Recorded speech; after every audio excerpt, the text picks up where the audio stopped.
আমি একটি কথা বলতে চাই, নির্বাচনের আগেও বলেছি, 17 বছর ধরে বলতেছি, একই কথাই বলতেছি, উন্নয়ন বাংলাদেশ জাতীয়তাবাদী দলের পক্ষেই সম্ভব, উন্নয়ন বাংলাদেশ জাতীয়তাবাদী দলের সরকারের পক্ষেই সম্ভব, উন্নয়ন মাননীয় প্রধানমন্ত্রী জনাব তারেক রহমানের নেতৃত্বে সম্ভব।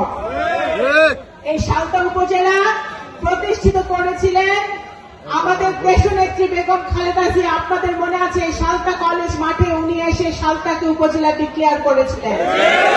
আজকে বাংলাদেশ জাতীয়তাবাদী দলের জন্য, জিয়া পরিবারের জন্য আমরা এই সালতা গর্ব করে বলতে পারি যে সালতা একটা উপজেলা।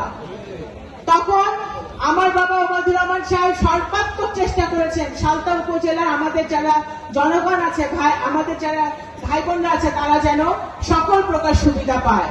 কিন্তু ভাগ্যে আমাদের দুর্ভাগ্য ছিল যে গত 17 বছরে বিনা ভোটের একটা স্বৈরাচারী সরকার এখানে ছিল। এখানে কেউ, কোন ধর্মের মানুষ, কোন দলের মানুষই ভালো থাকতে পারে নাই।